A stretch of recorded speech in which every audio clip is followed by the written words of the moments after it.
Thank you, Chair Alcock. We are live.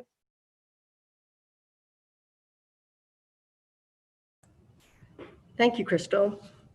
So I would like to call this meeting to order and welcome everyone to the hearing today. It is exactly 9:02 a.m. As a result of the order in council issued by the province of Ontario declaring an emergency for the COVID-19 pandemic, as well as the requirements for physical distancing, the meeting is being held electronically in accordance with Section 238 of the Municipal Act 2001. The procedures for the meeting are as per the town's procedural bylaw and the electronic meeting protocol during emergencies. I will now ask the recording secretary to conduct a roll call of members present.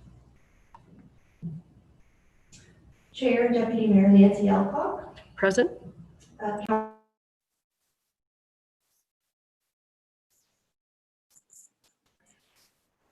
Didn't hear you, Jasmine.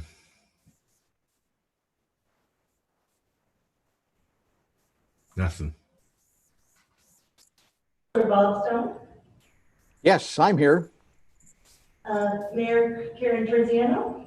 Here. And Councillor Dan Armour and Councillor Jonathan Weeks and their regrets. Okay, thank you. So I do have a motion to adopt the agenda, moved by Councillor Fitzgerald and seconded by Councillor Stone. It is recommended that the Planning Committee agenda dated July 21st, 2020 be hereby adopted as printed and circulated. All those in favor? And that's carried. Perfect. So next, are there any disclosures of pecuniary interest?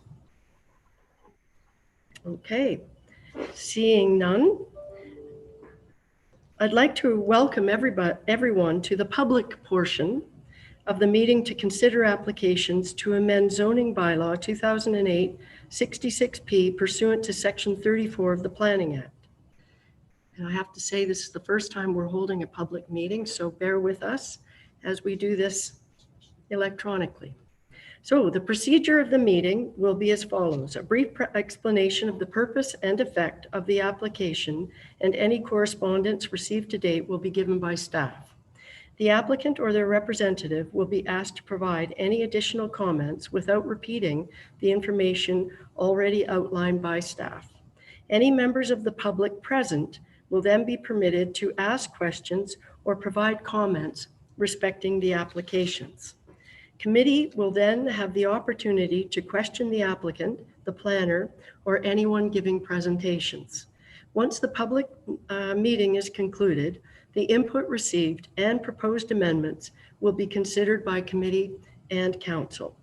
It is important to remember that anyone wishing to make representation must do so through the chair. It's a bit... any persons making representation are requested to first state their name and mailing address, and please note that presentations are limited to 10 minutes. Please be informed that an appellant must provide an oral submission at the public meeting or written submission prior to the passage of the zoning bylaw. Otherwise, the local planning appeal tribunal may dismiss the appeal.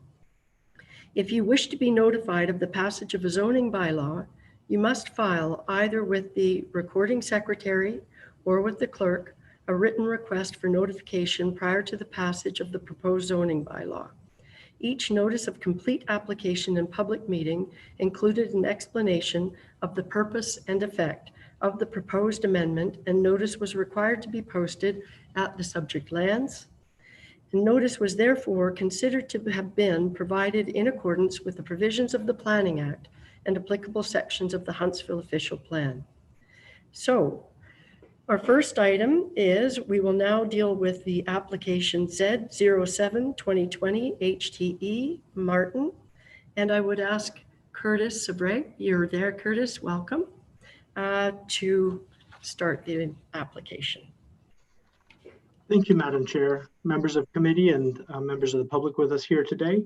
There'll be no formal presentation on the screen, so I just ask everybody to follow along in the agenda, and I'll try to point out relevant pages as we go. The subject property is located at 1680 Ravenscliff Road. The lot is designated rural and zoned rural 1.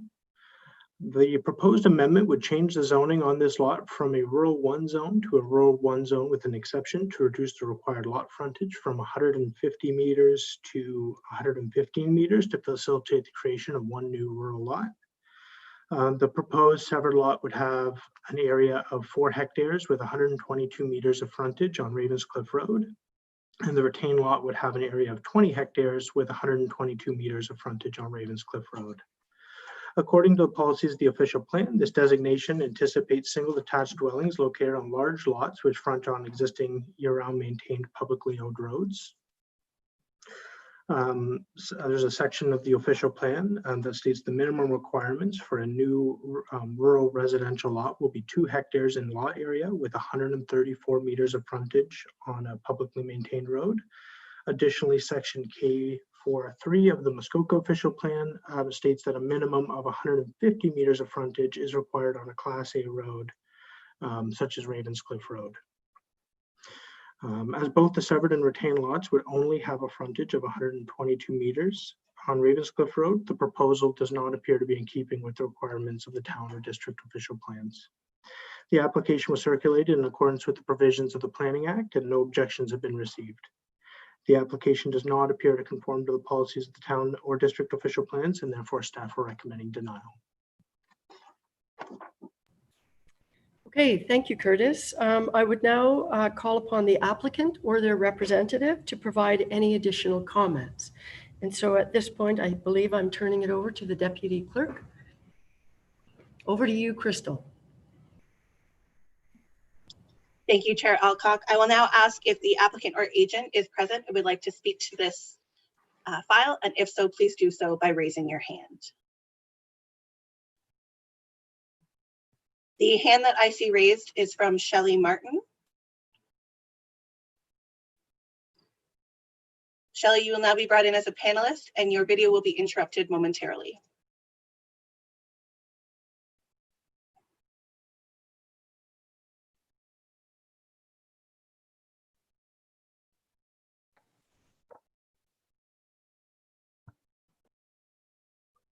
Okay, can you hear me? Yes, I can hear you, Shelley. Okay, I can hear you. Thank you. Good. Okay, so I'm Shelley Martin. I'm sorry my husband John couldn't be with me today. We live at 50 Muskoka Glen Road in Huntsville. Just a little history. This property has been in the family for over 100 years. Basically, John's grandfather had a big stretch on Ravenscliff Road, and he deeded some of the sections to 5 of his sons a very long time ago. When he passed away, this particular parcel went to his daughter, and she took a little piece off for her son. So what was left, the estate of my husband's aunt, was put up for sale, and we wanted to keep it in the family, so we purchased this property. So currently, we wanted to take off 10 acres for my son, who is getting married. Well, was supposed to get married in June. Now he's getting married next year, but for he and his future wife to build a house on. And the rest of the property, we would like to just preserve it for wood. We make maple syrup just to enjoy nature and so on and so forth. So that's basically it in a nutshell. Okay, thank you very much for your presentation, Shelley. And I'm very impressed that you joined us today through this method. Yeah, it was a little tricky. You're the first guinea pig right out the door. So thank you for that. And I will now return to the clerk, who will take us through the next step of the proceeding. Okay, thank you. Thank you. So I believe at this time, if there are any questions for Mrs. Martin, and then if there aren't any questions, we will send her back as an attendee. Okay, thanks for that, Crystal. So at this point, I'm turning it over to questions from committee as opposed. Okay, all right, questions from committee. Councillor Stone. Ms. Martin, is it an option for you to sever a larger piece to fit the zoning and the OP and the frontage? No, because we don't have enough frontage. So yeah, it's not like we can just split it down the middle.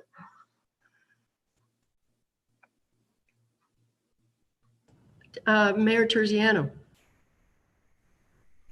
Thank you, Madam Chair. Hi, Shelley. Shelley, is the lot that I believe the number is, that my screen's really small, 217 something. Would that be the lot that was severed off that property earlier? Sorry, I don't Yeah. have that in front of me. Or maybe Curtis can answer that. I think Yeah. Curtis has his hand up, so I'll let Curtis respond. Yeah, Thank you. Through you, Madam Chair. 1722 is the civic address, I believe, of the lot that was Right, previously. I see that now. Yeah. And sorry, Curtis, just follow up, and that met all of the requirements at that time? Sorry, through you, Madam Chair. I'm not sure I have the answer to the question, Mayor Terziano. I'm not actually sure when the lot was severed or the requirements at the time. I apologize. Okay. And one more, if I might. Curtis, if I'm looking at the map, and I don't know what page it's on, it's the colored one that shows the entire parcel and everything in the surrounding area. It looks like there's a couple of lots down the road. And again, I can't read the numbers on them, but they look like much smaller lots than what's even being proposed here. Can you confirm for me whether those lots meet the requirements, at least right now? Thank you. Through you, Madam Chair. There are a number of lots in this area that are much smaller than the lots being proposed here today. They were all created a long time ago under a different rule set. Although they don't meet the current requirements, like if they were being created today, they would be insufficient, but they do meet lot of record standards, meaning the minimum lot size to build in Huntsville. Mayor Terziano, is that adequate? Okay. Yeah, it is. I have one more, if I might, then. You may, absolutely. Okay. And I think I know the answer now, because I just see on the picture where Lion Hill Road is. So I was trying to figure out just how far out Ravenscliff this was, and to that end, I'm thinking of just how rural it was. So we're actually reasonably close to the urban center where they are now. So I guess my other question, Curtis, would be, there's a lot of numbers in the report. There's 122 meters, there's 115, there's 130 something. Are the differences based on whether it's provincial policy, district, or town? And what's our actual number? Yeah, thank you. Through you, Madam Chair. The number that's being requested is a reduction from 150 to 115. The actual proposed frontage is 122 meters, and the difference there between the 122 and the 115 is just on the should the application be approved, it just gives a bit of wiggle room in case the lot line needs to be moved any particular way by a surveyor. The town's official plan requirement is 134 meters of frontage on the road. The district requirement, because it's a Class A district road, is 150 meters. And the zoning bylaw, because it's an RU1 zone, is 150 meters. But the official plan, I guess, just to reiterate, the official plan requirement is 134 meters of frontage. So may I jump in there? So really the difference then is they're proposing 122 versus 134. It's pretty negligible. Okay, that's helpful. Thank you. Councillor Fitzgerald. Thanks, Chair Alcock. Great questions. Mayor Terziano, you opened my eyes wide first thing this morning. Thank you. Well, not first thing, I've been up for hours, but it seems to me, looking at the map, that the proposed lot size represents, I would say, a reasonable percentage of the lots in the area. So I think I'm kind of leaning towards supporting this application for that reason. Thank you for that, Councillor Fitzgerald. I like you, the mayor's questions about the surrounding area, and that certainly is one that I always look at as well. And I realize Lion Hill Road is not the district road, but when you do look at that overall, there certainly what is being proposed is well above what is within the area. So I certainly, I think from my perspective, I would be in support of this application. Mayor Terziano. Thank you, Chair Alcock. I agree. I think I would support this application as much as the reduction isn't that much less than our rules, and it is certainly within keeping of the character of that area. I guess my only last question would be, would the district have huge objections because their number is higher than ours? Curtis. Yeah, thank you. Through you, Madam Chair. I had a lot of discussions with the district about this application, and they have exceptions to the 150-meter rule that it just didn't quite fit. They were looking for ways to apply the exceptions if they could. I think what I took from that is that they weren't overly fussed with the application and likely wouldn't take issue with it. Okay, helpful. Councillor Stone.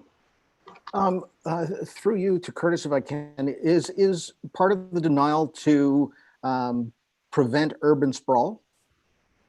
Thank you. Through you, Madam Chair. The idea behind the denial is just that staff are obligated to follow the requirements of the official plan.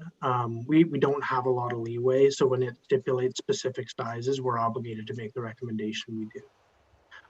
The numbers in the plan are, the numbers in the official plan rather, excuse me, were I think approved at what they were to direct development towards the urban center. Absolutely. It was also to have less of this sort of continual severance process out in the rural roads. And as Curtis said, directed to the settlement areas as well as the urban areas. But still, you know, you can obviously still have some development out on the rural roads. So it's just the way I see it, a bit of a benchmark and based on good planning. So Councillor Fitzgerald. Thank you, Chair Alcock.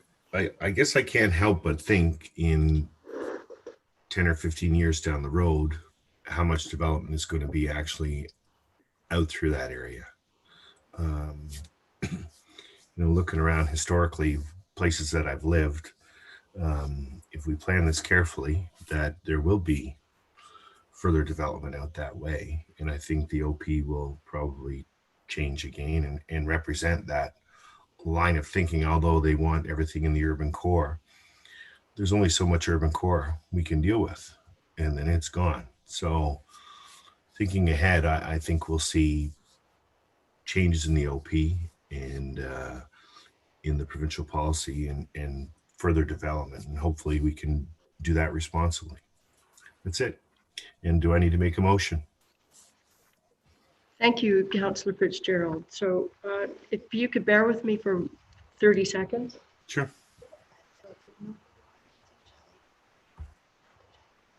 Right, okay, thank you. I've just been reminded, if there are no further questions of Shelley, Shelley's still there with us. This is back to procedure. I need to actually find out if there's anybody in the public who would like to ask a question or participate in this. So are there any further questions of Shelley at this time from committee? Seeing none, then we will send it back. We're sending you back, Shelley, to wherever that is. And Crystal, I believe we're turning it over to you to find out if we have anybody who is present who would like to ask a question or participate. Yes, so Mrs. Martin, I'm going to send you back as an attendee, so your video will be momentarily interrupted. Okay, thank you very much.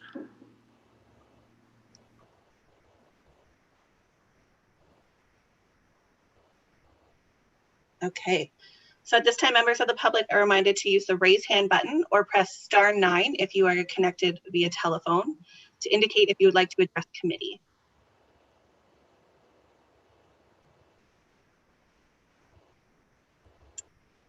Chair Alcock, I am seeing no hands raised.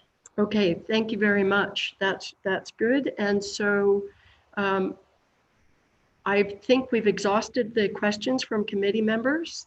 If so, then I believe I should be reading the original motion, and I understand, Councillor Fitzgerald, that you will have a motion to amend.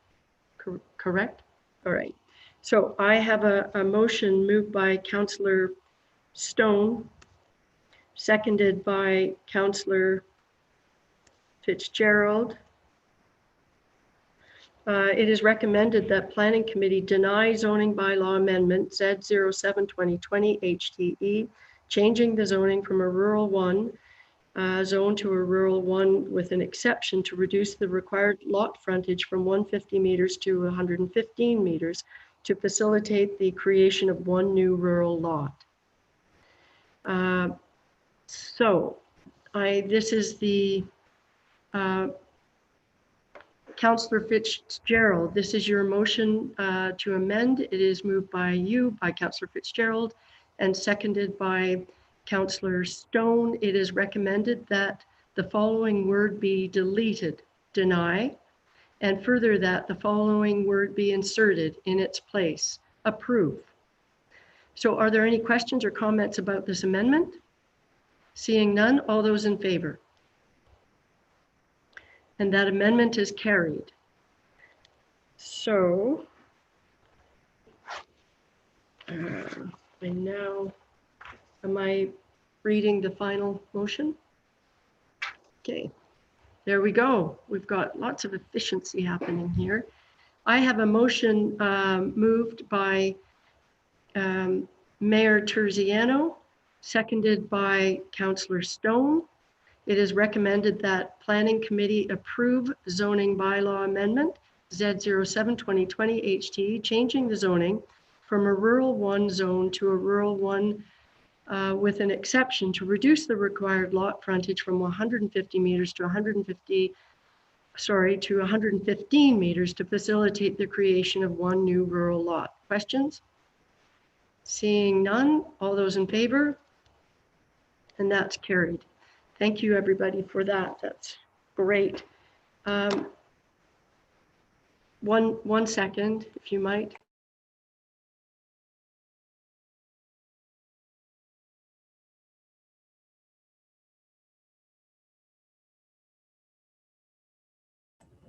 So moving right along, we're back to you, Curtis, with file number Z08-2020 HT plus B15-2020 HT Zanetti. Is that the next one? Sorry, I'm going ahead of myself. I believe the next one is Z06-2020 HT Super 32 Woods Street. Is that correct, Curtis? Thank you. Sorry. Thank you, Madam Chair. Through you, Madam Chair, the subject property is located at 32 Wood Street. The lot is designated community residential and zoned residential 1. The proposed amendment would change the zoning on this lot to permit a short-term rental accommodation use within an existing secondary residential dwelling unit, which we formally referred to as a secondary suite. A brief history on the regulations that govern short-term rental accommodations in the town was included in the staff report. I wasn't going to cover it here unless committee wished me to. In regards to the policy, the official plan recognizes that there's a shortage of available long-term housing stock in Huntsville. As a result, the official plan includes policies that encourage the retention of existing rental housing stock, identifying these units as important smart value housing sources that provide choices for residents who prefer to rent rather than own. As a result, the conversion of the existing secondary residential dwelling unit to a short-term rental accommodation would represent a loss to the possible long-term rental housing stock and eliminate a potential source of smart value housing. The application was circulated in accordance with the provisions of the Planning Act. Multiple signatures in support of the application were received and no objections. The application does not appear to conform to the policies of the official plan or the provincial policy statement, and therefore staff are recommending denial. Thank you, Curtis. I will now call upon the applicant or the applicant's representative to provide any additional comments. Over to you, Crystal. If the applicant or the representative wishes to speak to the application, please do so by raising your hand now. Madam Chair, I see 2 hands raised. I will start with Dan. Okay, thank you.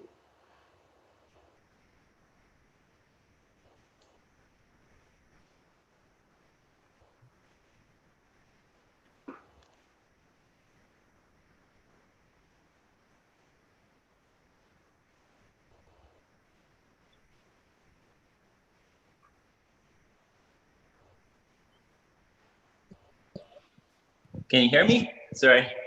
I can hear you. I can see you as well, Dan. Okay, that's great. Thank you. Yeah, so we Dan, bought, Dan, if you could, just for the record, if you could state your full name, that would be great. Thank you. yeah, and I think my wife will be right behind me if that's okay. Yep. She has a comment as well. But my name is Daniel Super, Daniel Robert Super, and we live on 32 Wood Street in Port Sydney. And we wanted to, like, I know when the new bylaws were passed in the fall, we wanted to follow the law. So we applied for our permits, and with Curtis, which has done a fantastic job for our permits and everything. And we've followed all the regulations in order to get our rezoning. So we've done this Airbnb in our secondary suite for 3 years now, and it's been fantastic. We've got, you guys should have a letter in front of you from all our neighbors approving they're really happy with it too. They have no issues. If you guys decide to vote against it, we would not be doing long-term rental. It's just, we don't have a laundry. It's not set up for that. It's an in-law suite. So we would not be doing long-term rental. So it would not be a benefit for the town to shut us down because for the reason of long-term rental, because we just wouldn't do it. There's no laundry, and that's one thing you need for, you need at least a laundry hookup, right? So they can't, there's no purpose for that. Also, it's very small. It's an awkward space. So anyway, the other reason is we wouldn't be able to afford, like, it would be putting more financial hardship on us if we're shut down right now, because we just had like my wife will tell you too, we just had a brand new baby, our first baby. So if we do get shut down, we're already hit with this COVID thing. Like our income has already been reduced quite a bit. If this gets shut down, it's going to be invoking more hardship. We may have to sell the house if that happens. So we're asking you please to let us keep doing what we're doing. Anyway, that's all I have to say. Thank you for your time. Thank you very much, Dan. And so your wife is right behind you? Yep, she is. Okay, good. Thank you.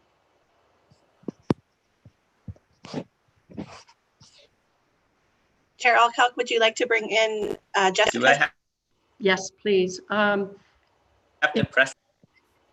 Can we have Dan and can we have both of them in at the same time?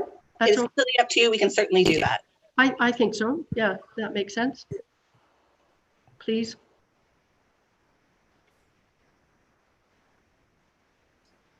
It's a new reality, you know. Yeah. We can do whatever.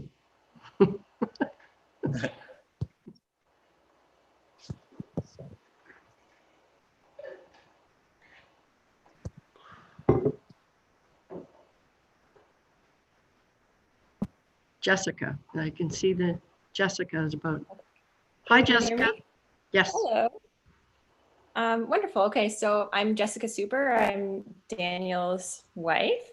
I'm actually residing at our home right now, 32 Wood Street. And yeah, so basically Dan explained a bit of everything. We've already applied for everything that we can. Just to kind of add on to what he said, yes, you know, our home really, when we originally bought it, it was connected. The secondary suite was connected to our home via just a regular door. We closed it off for privacy reasons, so that we could open this Airbnb and maintain safety for our family, which then bumped us into the secondary suite category because it is a fully contained unit now. If we were to try and go through the process of going to long-term, like one, it's not possible, like he said. We would also need to get a larger septic system, which costs quite a lot of money, as I know a lot of you know, because we would need to put in laundry in there. It's just a really small space. It's not really fit for long-term rental.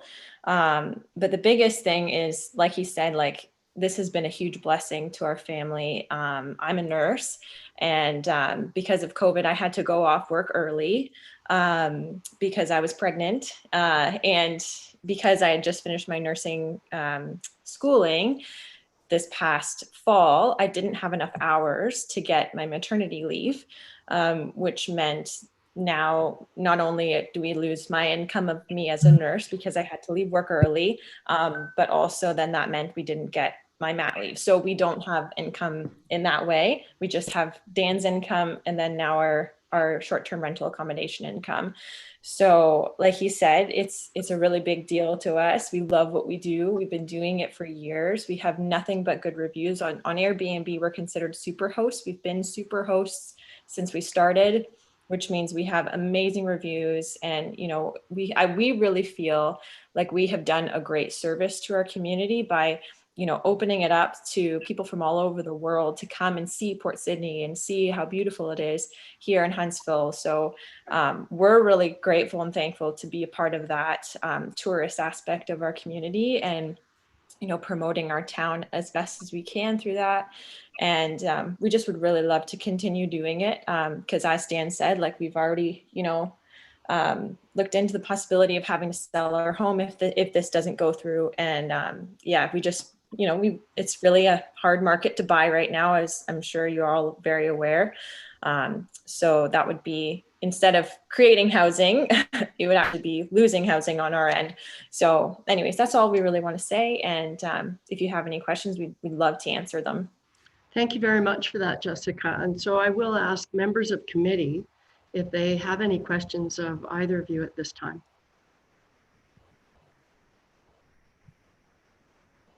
Nope. Okay. And no, I'm not seeing any. So maybe at this point, could I, without letting Dan and Jessica go, is there anyone else who would like to speak to this application?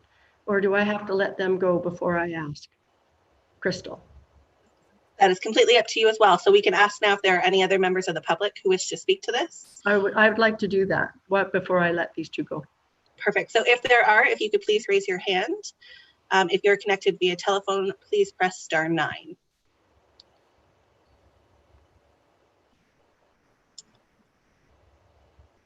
Chair Alcock, I'm seeing no hands raised.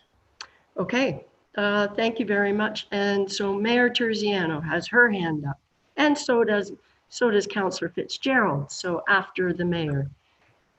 Thank you, Chair Alcock. I just wanted to probably say this before Jessica and Dan go, that we talked about this a year ago when we started the process to license short-term rentals and some of the ones that fell outside of our ability to do that.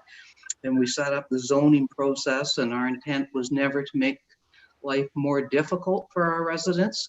It was just to get our short-term rentals licensed.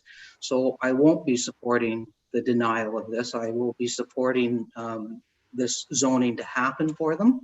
And as much as I understand our rental needs in this community, that's not on the backs of these folks who've been renting an Airbnb for at least 3 years and doing it successfully. So while I can still see you guys face to face, I will be supporting your go ahead with this. Thank you very much. Thank you, Mayor Terziano. And Councillor Fitzgerald, would you like to say something? Thank you, Chair Alcock. I should just let the mayor go before me every time because she said exactly what I was going to say. I thought we had put a different policy in place where we didn't have to go through the denial process to accept people that were running an Airbnb previously. I think we had a 6-month window set up, but I guess that's not allowable under the planning requirements. So here we are, and I fully support you guys, and good luck.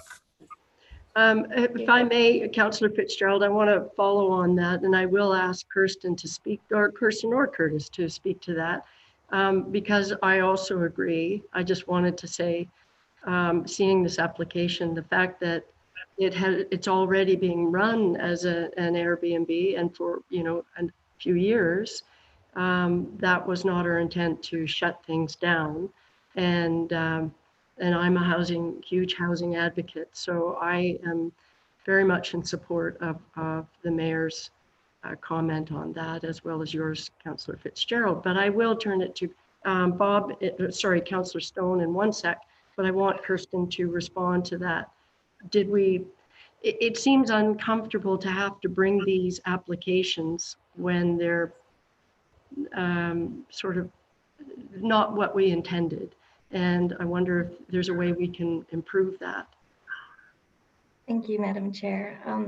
When we went through all of the short-term rental discussions last summer and fall and looked at licensing and zoning and what options were available to us, I know there were lengthy discussions about existing short-term rental accommodations and what that looks like if we start licensing and permitting them under the zoning bylaw. Before we did the amendment to allow them as it's actually still a temporary use for 2 years, the original, they weren't considered legal non-conforming use. So this is why we took this approach, that we would ensure that all the ones that met the criteria that we laid out would then be considered legal and could continue. However, those that were potential for a secondary suite as compared to a short-term rental, we wanted each of those to be considered independently by council so that they could make an informed decision, because we didn't want to give any sort of blanket approvals to that type of a use, because we know there is such a housing crisis in Muskoka. So that was the discussion, and council did direct staff to accept a reduced rate for the applications, but that they would all be considered on an individual basis by council. Okay, thank you for that. Yeah, I do appreciate the fact that both Dan and Jessica have been so cooperative through this. So thank you. Councillor Stone. So I just wanted to kind of think out loud about this. And this is an exemplary example about how it should be run, how it should be done. You went and got all your neighbors to say that this is a great thing or a fine thing that's happening in their neighborhood already. And you're obviously doing a great job having the rating you do on Airbnb. And I have no trouble supporting this going forward. But the need for long-term rental is a very real thing in our town. And the only way I can approach these as they come before us is on a very individual. And it's sad that I have to do this, just bring my opinion rather than having the rules in place. But the next one that comes before us may or may not, I may or may not go ahead with or approve. So it's very difficult for us as a committee without the rules in place. But as far as this goes, you're a prime example of what should be happening and how you should apply. So thank you. Thank you. Thank you for those comments, Councillor Stone. Very well said. Okay, I don't think, are there any other questions from committee? No. So I will read the original motion, which was moved by Councillor Fitzgerald and seconded by Councillor Stone. It is recommended that Planning Committee deny zoning bylaw amendment Z06-2020 HT, changing the zoning from a residential 1 zone to a residential 1 zone with an exception to permit a short-term rental accommodation use within an existing secondary residential dwelling unit. So I have a motion to amend, or should we be voting on? A motion to amend, Councillor Stone has a motion and seconded by Councillor Fitzgerald. And I might see that motion to amend on the screen any second now, because I've been sitting here writing furiously. Okay, so that was a motion moved by Councillor Stone, seconded by Councillor Fitzgerald. It is recommended that the following word be deleted, deny, and further that the following word be inserted in its place, approve. All those in favor? And that's carried. So we should have one more final motion in front of us in about, I'd say 10 seconds, maybe. There it is, see? Not even 10 seconds. Wow. So I have a motion moved by Councillor Fitzgerald, seconded by Councillor Stone. It is recommended that Planning Committee approve zoning bylaw amendment ZED 06-2020 HDE, changing the zoning from a residential 1 zone to a residential 1 zone with an exception to permit a short-term rental accommodation use within an existing secondary residential dwelling unit. All those in favor? I think I see everybody, and that carries. Thank you. And thank you, Dan and Jessica, for appearing today in this weird environment. Much appreciated. Thank you very much. We appreciate you guys. Thank you so much. No Thank worries. you. And thank you, Curtis, for your report on that. That was, oops, this goes like that. That wasn't, okay. So we're back to you, Curtis, with Z08-2020 HT and B15-2020 HT Zanetti. Thank you, Madam Chair. The subject property is located at 388 Muskoka Road 10. The lot is designated community residential. Curtis, may I interrupt for 1 second? I'm being told something is not. Oh, I was a little sorry. I was a bit quick moving from one item to the next. Are we good to go now though, Crystal? Perfect, thank you. Sorry about that. Over to you, Curtis. No problem. I'll start over just to make sure there's no issues. So Right. Thank you, Madam Chair. The subject property is located at 388 Muskoka Road 10. The lot is designated community residential and zoned residential 1. The purpose and effect of the application is to rezone the land from a residential 1 zone to a residential 1 zone with an exception to reduce the lot frontage from 60 meters to 30 meters and the area requirement from 1 hectare to 1,985 meters square. And this is to permit the creation of 1 new residential lot. The severed lands would have an area, well, I kind of covered that. The severed lands would have an area of approximately 1,985 meters squared and 31.9 meters of frontage on Spruce Drive. The retained lands would have an area of 1,985 meters squared and a frontage of approximately 31.9 meters of frontage on Muskoka Road. And those can be seen on the provided sketch in the agenda. In regards to the policy official plan, the plan encourages infill development and intensification, as well as development that reflects the existing built form in terms of height, building mass, and character. Section C431 indicates that new lots should have a minimum of 0.4 hectares in size and a minimum lot frontage of 30 meters. And although the proposed lots do meet the required frontage in this regard, they lack the area to meet the requirements of the plan. Despite this, though, they are a similar size to the existing lots in the surrounding neighborhood and can be considered in that way.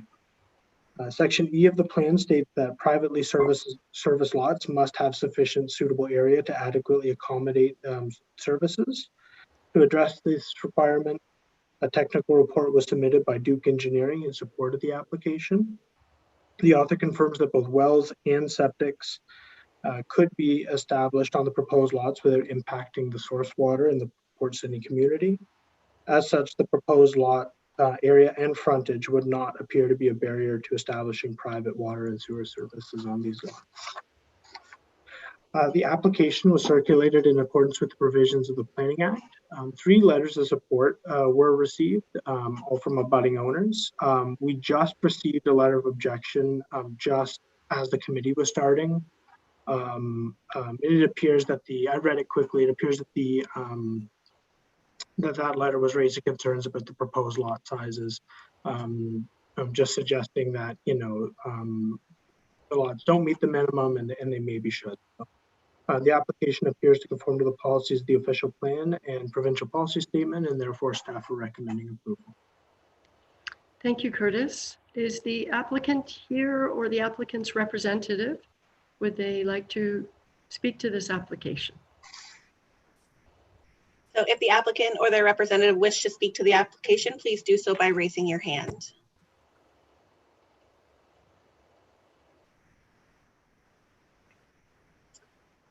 Madam Chair, I'm seeing one hand raised. I'm going to bring in Chris. Okay. I'm going to bring you in now, and during the transition, your video panel will be momentarily interrupted.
Hello, Chris.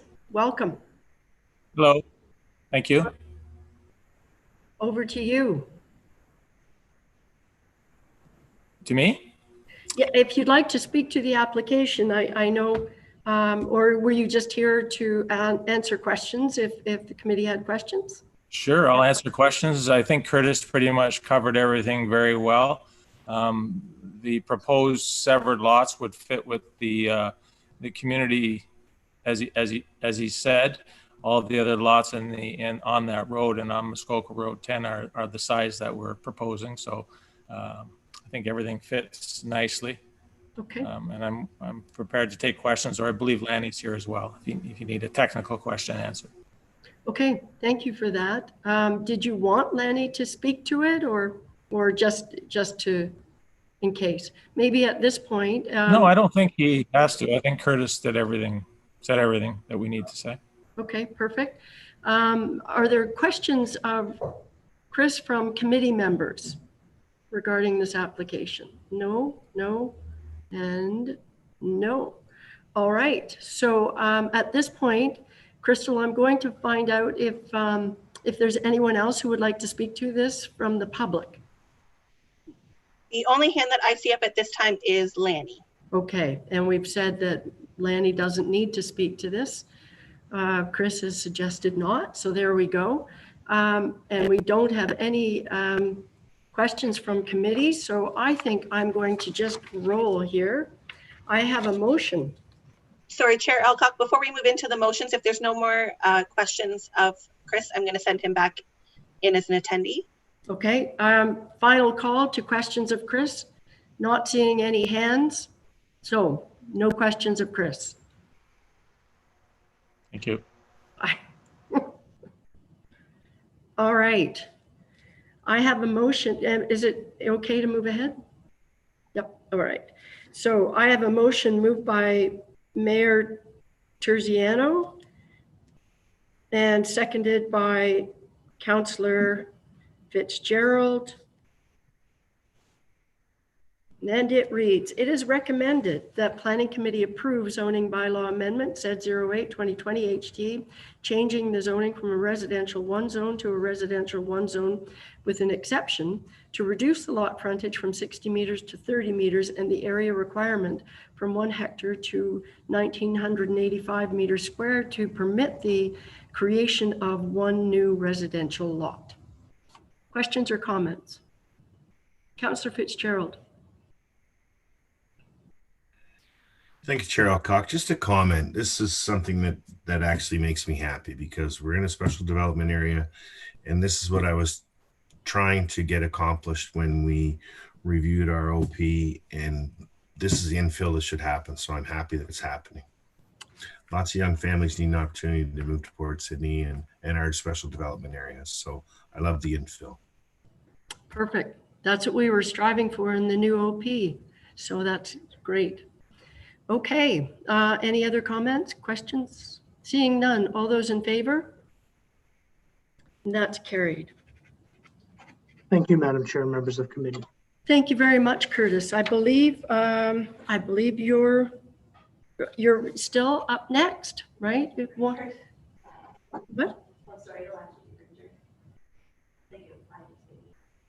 Oh, so Curtis is not with Watkinson? You're not Watkinson? No, okay. No, Madam Chair. Yeah, I think I'm done. You scared me though. I've got here that you actually are speaking to it, but I'm changing it now. Oh, so, my apologies. No one, that's okay. All right. Thank you very much for all of your help today, Curtis. And over to you, Richard. So we are dealing with Z10 2020 HT Watkinson.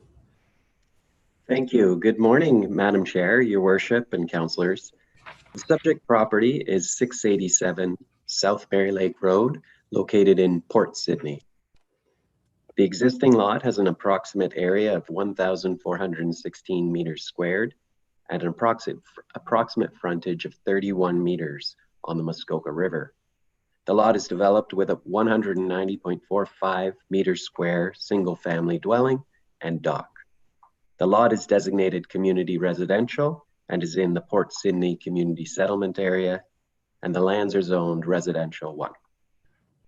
The applicant is proposing a zoning bylaw amendment application to permit a short-term rental accommodation with an existing secondary residential dwelling unit, within an existing secondary residential dwelling unit. The shoreline of the subject property is mapped as type 1 fish habitat. Additionally, the property is located in the vicinity of a pit operation licensed under the Aggregate Resource Act. Policies in the official plan protect fish habitat and address development of sensitive land uses adjacent to pits and quarries. However, as the main difference between the two types of residential uses at issue relate to the length of stay of tenants, no concerns exist in relation to these policies. The town's existing rental housing stock is considered an important smart value housing source that provides choice to residents who prefer to rent rather than own. Policies in Part D of the official plan recognize that there is a shortage of available long-term rental housing stock in Huntsville. Therefore, retention of the existing rental housing stock is encouraged. The conversion of existing secondary residential dwelling units to short-term rental accommodations may deplete the availability of long-term rental opportunities in the town and eliminate the potential source of smart value housing. District staff have no objections with the proposal as demonstrated in comments contained in the attachment to the report. One letter of support was received from a neighbor and is contained in attachment number 5. No objections were received in relation to this application. Given that the proposed conversion of an existing secondary residential dwelling unit to a short-term rental accommodation would not support retention of a potential long-term rental accommodation, it would not appear to conform to the intent of the official plan or be consistent with the provincial policy statement. And it should be noted that the applicant provided a written submission to support their application following agenda finalization, which was circulated to the committee. I'd be happy to answer any questions that the committee may have. Thank you very much for that, Richard. I will ask Crystal to check to see if the applicant or the applicant's representative is here to speak to this application. So if the applicant or their representative wishes to speak to the application, please do so by raising your hand. And Madam Chair, I do see one hand raised. Perfect. I will now bring them in. Thank you.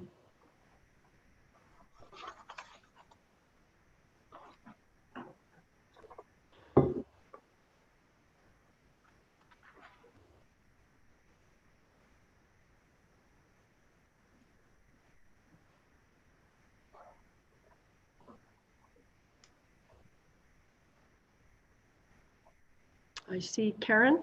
That's right. Okay. Thank you. Thank you. My name is Karen Watkinson. I reside at 687 South Mary Lake Road in Port Sydney, and the postal code is P0B1L0. And I'm here to speak on behalf of our secondary suite, and I'm grateful that Jessica and Dan went before me because our situation is exactly the same pretty much, other than the details. If you don't mind, I do have a short written statement that if it would help, I would just go ahead and read that, and you do have a copy of that. Yeah, okay, great, thank you. So first of all, thank you for your consideration of the proposed bylaw zoning amendment. We appreciate the council and support of the planning department staff that they've provided to us, particularly given these challenging times. In particular, we would like to thank Curtis Severet, Jasmine Last, and Richard Clark. We did read in the agenda that they were going to recommend that our application be denied, and it's primarily on the basis that the proposed conversion of our existing secondary residential dwelling unit to a short-term rental accommodation may reduce the available long-term rental housing stock. And this would not appear to conform to the intent of the official plan and be consistent with the provincial policy statement.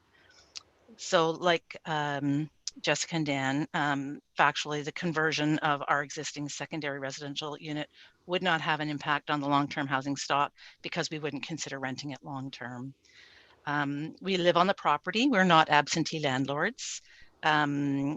And to be practical, we have a dog that doesn't get along with other dogs. And in a long-term situation, we would not be able to control that, as dogs are permitted by the Landlord and Tenant Act. So she doesn't get the protection that she needs in a long-term rental situation.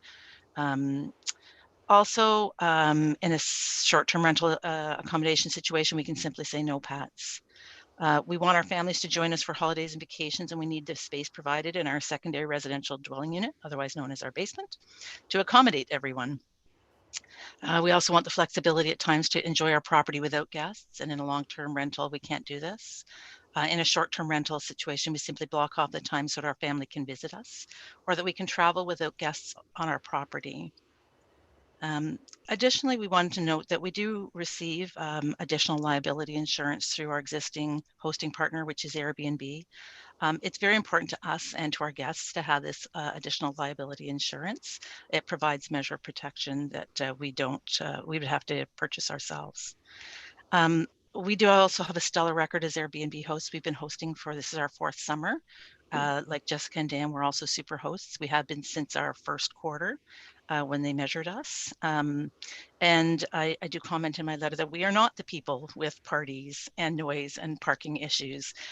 We have a maximum of 4 people on site at any time. We have plenty of parking, and we're a very quiet location. We understand that the Planning Committee could recommend approval of the application, but we also understand that the committee needs to adhere to regulations, plans, and policies as they're written, and that those currently in place would routinely require them to deny the application. We respectfully request that our application receive consideration on an individual basis versus simply a routine response to what's very complex social housing systemic issue.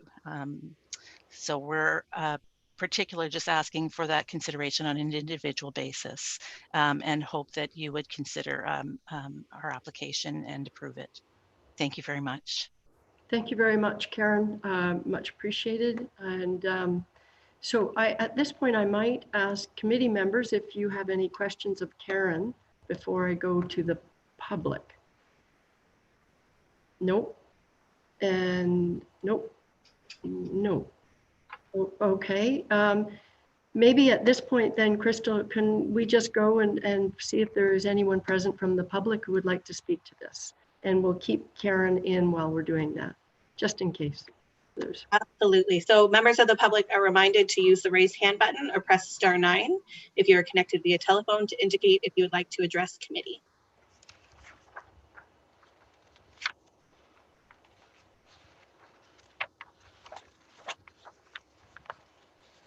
Chair Alcock, I am seeing no hands raised. Okay, thank you.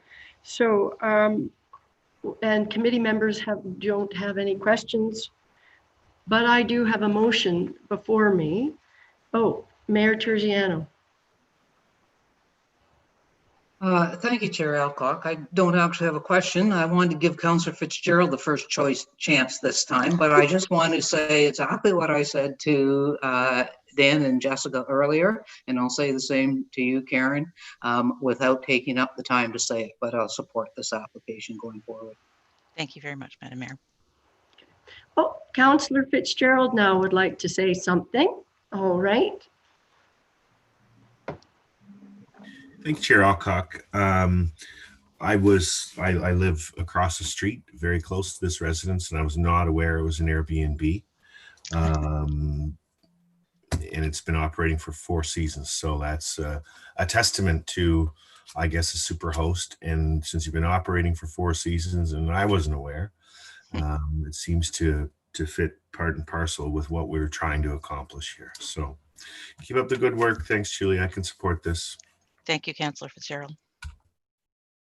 Okie dokie, thank you. And Councillor Stone, you're good to go? All right, so I'm going to read the existing motion. Oh, Crystal, sorry, I apologize to everybody. This is my first time doing a Zoom public meeting, so I haven't figured it all out yet. Crystal, I think you have to let Karen go. Thank you, nice meeting you, Karen. Thank you very much. We will be now moved back to somewhere else out there. Yes, you'll be moved back as an attendee. Your video will be momentarily interrupted. Thank you.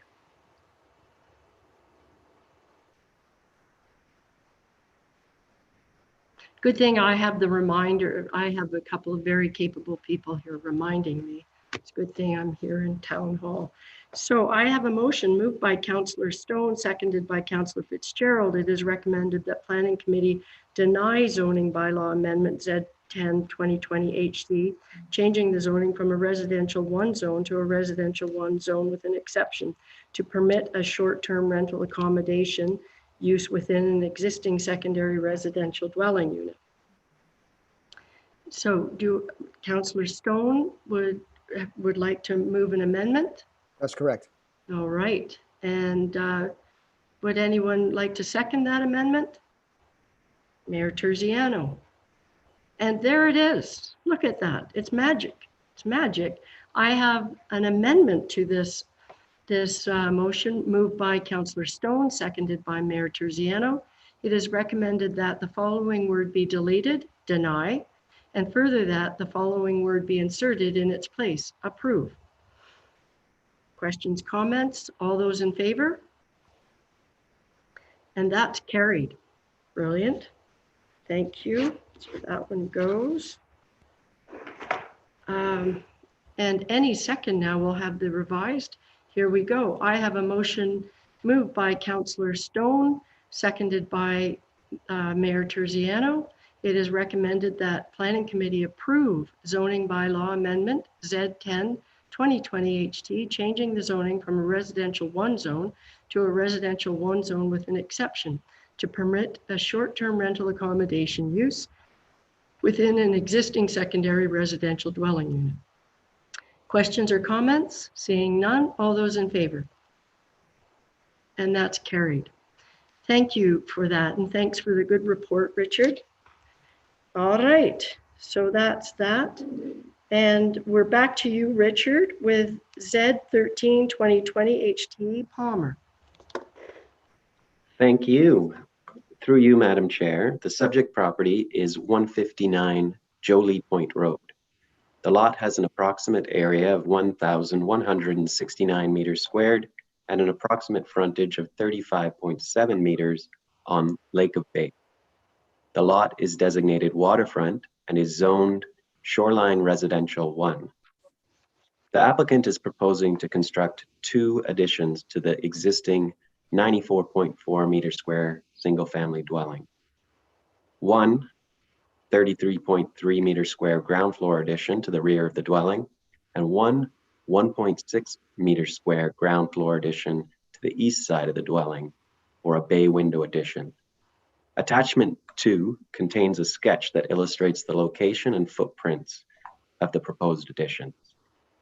The additions can also be viewed in site photos 1 and 2 contained in attachment 3 to the report. The zoning bylaw amendment is required to permit the additions given their proximity to the shoreline and the overall increase in lot coverage.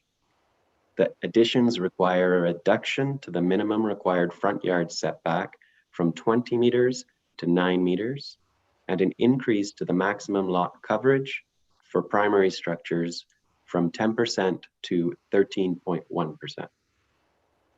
Development on waterfront residential lands must respect the character and natural setting of the waterfront area. To help achieve this, the official plan includes a number of design criteria to be applied to ensure new development will protect shoreline character, as well as policies to require appropriate setbacks to the shoreline. In this instance, a 20-meter setback is required as outlined in section B311 of the official plan. Where not possible to maintain required shoreline setbacks, policies in section B314 allow a lesser setback in certain circumstances, provided on-site phosphorus management and impact mitigation measures are implemented, and providing compensatory measures designed to sustain or enhance the integrity of the shoreline area are included in the proposed development. In this instance, the proposed additions are located within the 20-meter setback of the shoreline. However, the proposal includes revegetation within the shoreline buffer, removal of 2 sheds, and the additions themselves are located on sides of the dwelling unit that are further from the shoreline and hidden from view. These measures maximize the setback for the additions and confine impacts to previously disturbed portions of the shoreline buffer. As such, the proposal would appear to meet the intent of the official plan relating to maintenance of waterfront character and integrity of shoreline habitat. Policies in section B312 of the official plan and general provisions in section 3116 of the zoning bylaw require that new leaching beds be set back a minimum of 30 meters to the shoreline. Improvements to the septic system will be necessary to address policies in section B315 of the official plan. Further, upgrades to the existing septic system will be needed given the change from a 2-bedroom dwelling to a 3-bedroom dwelling. The applicant has confirmed that there is sufficient area to accommodate an upgraded septic system with enhanced treatment and with a new leaching bed outside of the 30-meter shoreline setback. District comments relating to this application were received, and they highlight similar policies to the towns. District staff recommend that appropriate development control techniques be implemented to address phosphorus management, including stormwater management and vegetation retention and replanting. Site plan control will be utilized to maintain and enhance natural vegetation abutting the shoreline within the shoreline buffer and elsewhere on site following development, and will be used to require appropriate septic system improvements and implement erosion and sediment controls between the area of construction and the shoreline. No objections have been received. The application appears to conform to the policies of the official plan, and therefore staff are recommending that the application be approved. And I would be happy to answer any questions that the committee may have. Thank you, Richard. Councillor Stone, you have your hand up. Do you want to ask a question before we go to the applicant? Well, just a quick question. I'm seeing the pictures here and it appears to be built already. Did they get a permit and build this before it came to us? That's a good question. Richard. Yes, that's very observant. And I noticed that too when I went out there. They have stopped that work and they are in the process of submitting a site plan for approval, and are also seeking these minor variances to authorize the works. Thank you for that. I think I'm going to ask, is the applicant here or the applicant's representative? Maybe they'd like to speak to that.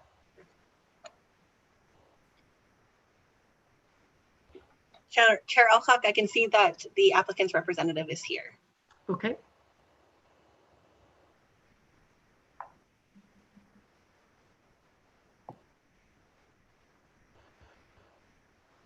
Oh, Sabas.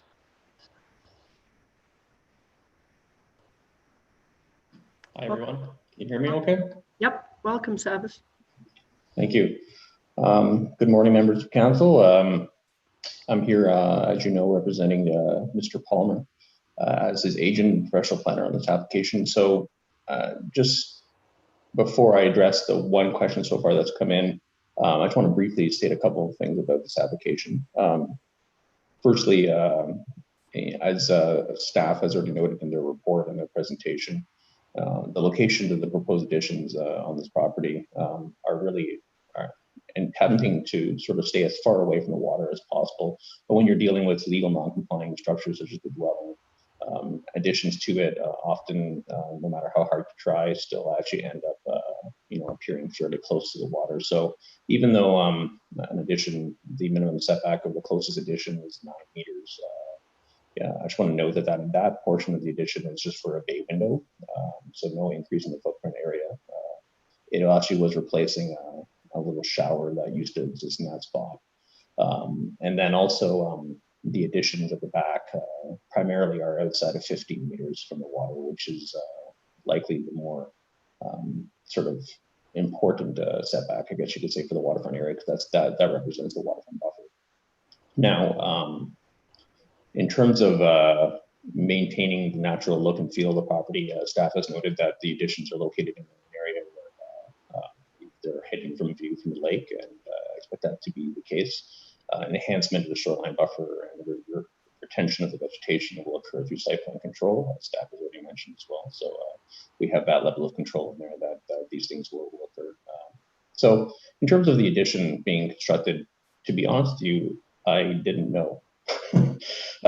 When I visited the property some time ago, and I remember this application was made, quite a while ago because of the COVID-19 pandemic. It's been in a queue for quite a long time. I didn't post the sign myself. I noticed it as you guys are noticing it on the photos that staff have taken. So, as far as I would imagine, staff has taken, or the town has taken the necessary steps to ensure that the work ceases and that approvals that are required be granted first before this happens. I can't really speak for the applicant as to why this occurred, but the most that I can really do right now is tell you the merits of the application as it would have been made, correctly before any of this work actually began. So, that's unfortunate, but as I'm saying, I don't really have an answer for you as to why that happened.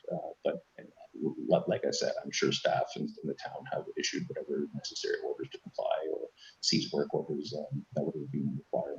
I don't know, Richard, maybe the staff can answer this, was work occurring when you were there, or has it just basically been sitting there at this point in time? That's one thing I can really ask. I'm not quite sure if this is something that occurred quite a long time ago, or it's something more recent. I will ask Richard if you could respond. Thank you. Through you, Madam Chair. On site, and I only did go the once, there was no work ongoing, no construction equipment was on site. The work had been taken to a certain level, but it didn't seem to be ongoing at the time. And the direction we were hoping to take is to have this application heard at this point at the Planning Committee. And then we would proceed with the site plan application once we know the outcome of this, and bring everything into conformity and compliance, including septic system issues, which have been identified by our building department. So you're in essence, Richard, you're satisfied from a staff perspective that this is all doable, even though the project is somewhat advanced. Yeah, I mean, if this application had been a blank slate, so to speak, and the works hadn't been already commenced, it wouldn't change my recommendation on this application. And I think as long as this proponent is willing to work with us on these applications, then no enforcement is necessary. Okay, thank you for that. And I noticed Councillor Fitzgerald, you had your hand up. Thank you, Chair Alcock. I guess, Richard, thank you for the report. And it's always surprises me that people go ahead and do these things without permits, but I think we let Chris deal with the building permit issue and the engineering and all that follows, and we stick to our stuff. So just still amazes me, but. All right, are there any other questions of Savas at this point from committee? Seeing none, maybe I'll ask Crystal if you could find out if there's anybody in the public who would like to speak to this application.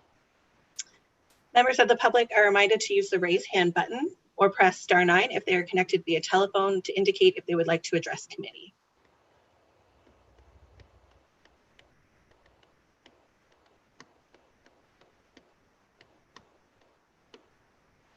Chair Alcock, I'm seeing no hands raised. Okay, thank you very much for that. So at this point, I will make one last call for questions, comments from committee. For anybody, for Richard, for Savas, for anybody. Kirsten. Seeing none, I have a motion. Moved by, Crystal, sorry. I'm ahead of myself again. 1 second. No problem. I'm just going to send Savas back in as an attendee. Right. Bye, Savas.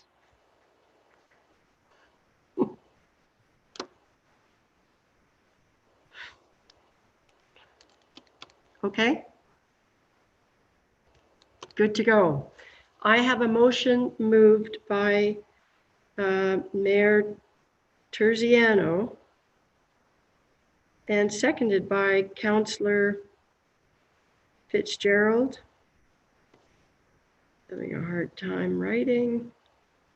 All right, and it is recommended that Planning Committee approve zoning bylaw amendment Z13 2020 HTE, changing the zoning from a shoreline residential 1 zone to a shoreline residential 1 zone with an exception to reduce the minimum required front yard setback from 20 meters to 9 meters and increase the maximum permitted lot coverage from 10% to 13.1% for the proposed additions only.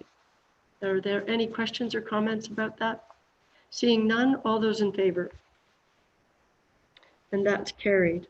Thank you very much for that report, Richard.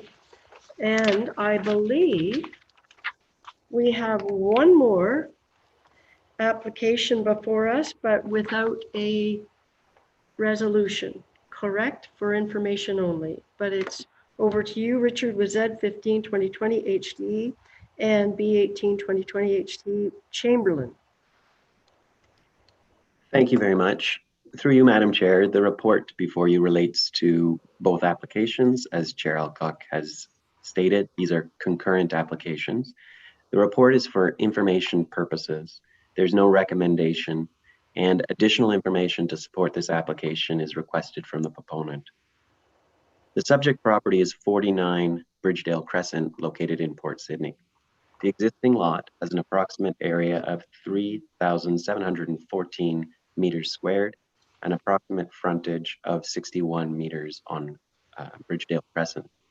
The lot is developed with a 108.8 meters square single family dwelling and shed. Schedule C in the Huntsville official plan identifies a wetland to the east of the subject property in the vicinity of the rear lot line. As illustrated in Appendix 1 of the official plan, a wildland fire area is also covering this same location. The lot is designated community residential in Port Sydney, in the Port Sydney Community Settlement Area, and is zoned residential 1. The applicant is proposing to create one new residential lot by severing the existing lot in half.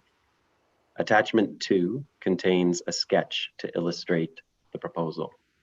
The consent application to create the new lot proposes an approximate area of 1,858 meters squared with 30.5 meters of frontage on Bridgedale Crescent for both the retained and the severed lots. A zoning bylaw amendment is required to permit the lot creation as a minimum of 60 meters of lot frontage, and 1 hectare of lot area is required for each lot within the R1 zone when located on private services. The zoning bylaw amendment application proposes reductions in lot frontage and area to accommodate the new lots. To maintain community character and ensure lots are sufficiently sized to accommodate private individual on-site water services, official plan policies specify a minimum lot frontage of 30 meters and a minimum lot area of 0.4 hectares within community residential designations. Official plan policies in Part B of the official plan also generally direct development away from natural heritage features in areas and natural hazard lands that may be unsuitable for development, such as wetlands and hazardous forest types for wildland fires. Both constraints are applicable in this instance. Although the proposed lot areas are similar to other lots in the surrounding neighborhood, the constrained nature of the proposed severed lot should be taken into consideration to evaluate whether the new lot can be sufficiently sized to accommodate private services. Photos of the site are contained in attachment 3, and photo number 3 in this package shows a view of the natural constraint area to the rear of the severed lot. And I believe in that photo, you can see the wetland area with some standing water. District and provincial planning policies also apply in relation to this application and provide similar direction to the town OP for protecting natural heritage features and areas and ensuring development impacted by wildland fire hazards proceeds where risks to life and only proceeds where risks to life and property can be appropriately mitigated. District of Muskoka comments were provided and are appended to the report. Objections were received in response to the application notices and are contained in attachment number 5. 3 objection letters were received in all. A petition from the surrounding neighbors was also submitted in support of the applications, and is contained in attachment number 6. So to demonstrate that the relevant planning policies have been addressed, the proponent has been asked to submit additional information, including a revised severance sketch illustrating a 30-meter buffer to the wetland and a development envelope on the proposed severed lot to accommodate all development and site alteration outside this buffer area. A report So the second item is a report documenting appropriate mitigation measures to be implemented within that development envelope on the proposed severed lot to appropriately mitigate wildland fire hazards. And the third item is a hydrogeological study to demonstrate how site conditions are suitable for long-term provision of private individual water and sewage services on the proposed severed lot without adversely impacting surrounding properties and natural features. Once this additional information has been received and reviewed by the town, staff will bring a report back to this committee. And I'd be happy to answer any questions the committee may have about these applications. Okay, thank you for that, Richard. Just before I'm going to call upon the applicant or the applicant's representative to speak to this. Out of curiosity, from a process perspective, I'm just curious. We're taking this through the public process now without a recommendation because I'm curious. Yeah, the option was to defer the application altogether and come back at a later date, or to take it as an information item for a public meeting now. And this decision was made in consultation with the proponent to take it to committee for a public meeting in the event that any comments from the public were provided. It was hoped that if that was the case, they could also be addressed given before the application was brought back for further consideration. So if that makes sense. It does, but I'm curious when it comes back with the recommendation for consideration. Have we now considered the public aspect of this application to be complete? If we listen to it today, right? Yep. And so when it comes back to committee with the recommendation from you, from staff, then, okay, I see Kirsten's hand is up.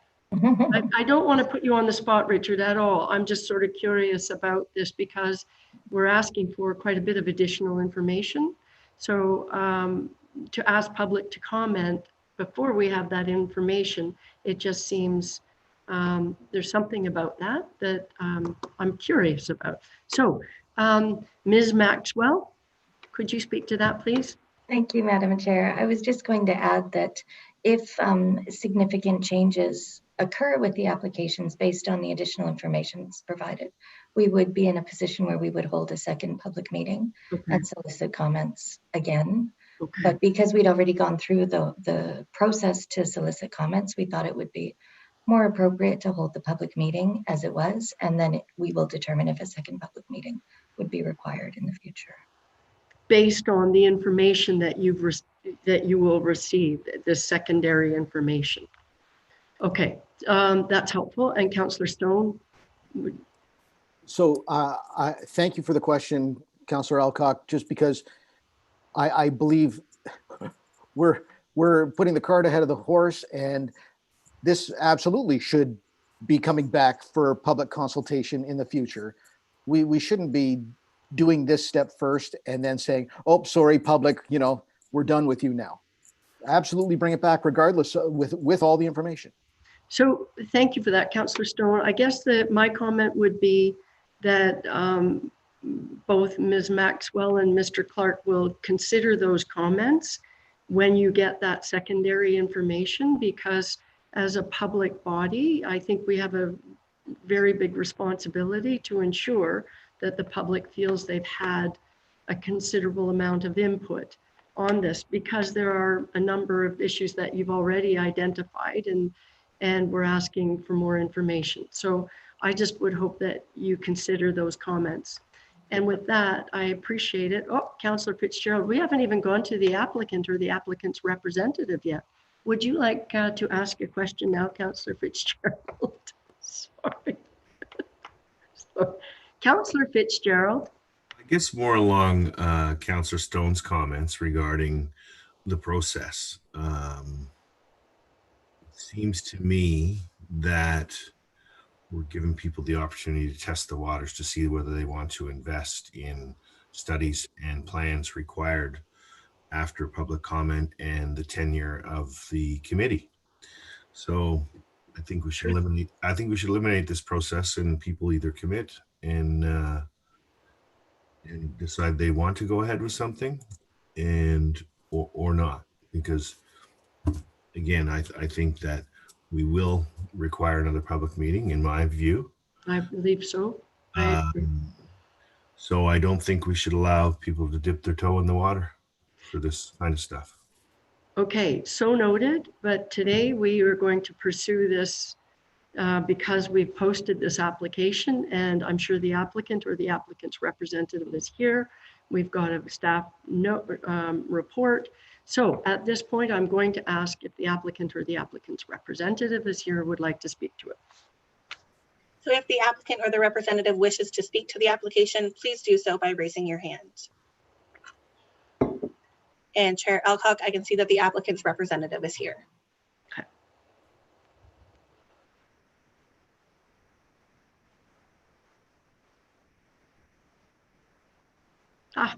Welcome back, Mr. Baradas.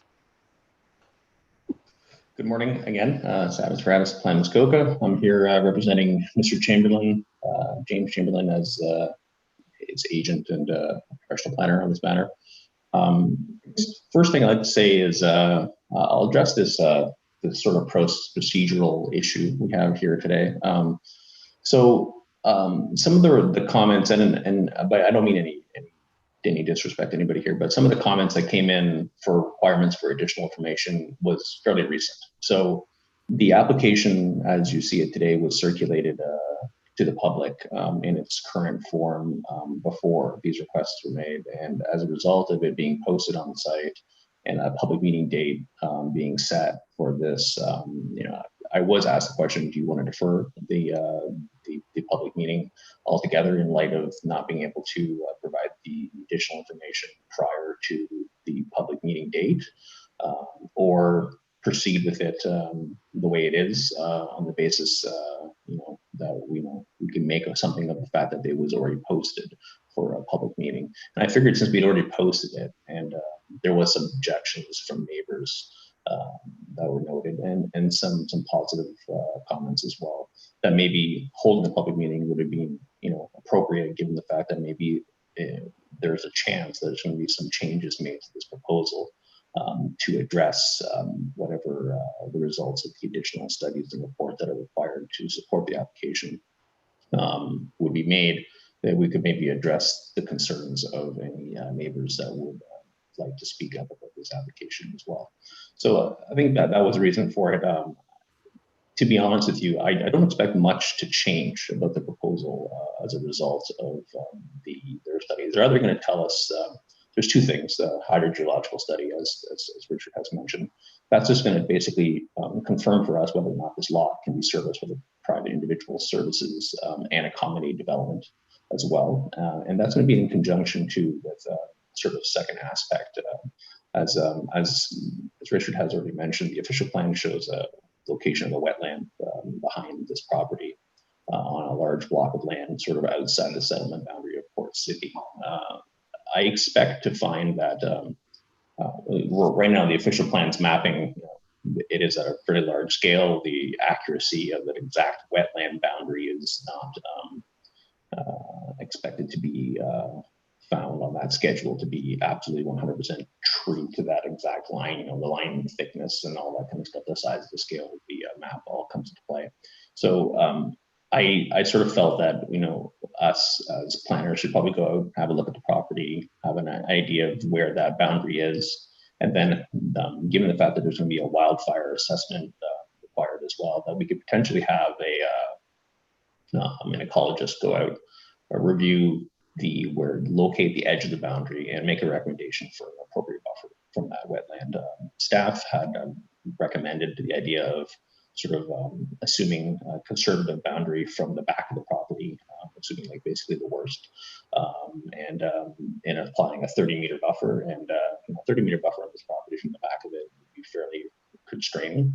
So we feel like, at least I felt I would probably have an ecologist have a look at it, or at least confirm whether or not first of all the wetland boundary is within the rear lot line or not, and then come up with a recommendation for a buffer. So I guess what I'm trying to say at the end of the day, the studies that are being proposed or requested of the applicant, being the hydrogeological study and some sort of ecological review, I don't think it's going to change the size or the shape of the lot. I think what it's going to change is whether the lot can be serviced. Given the surrounding area, as staff has mentioned, is full of lots that are of the same size and shape as the proposed lot. We felt very confident that servicing of this property was potentially possible.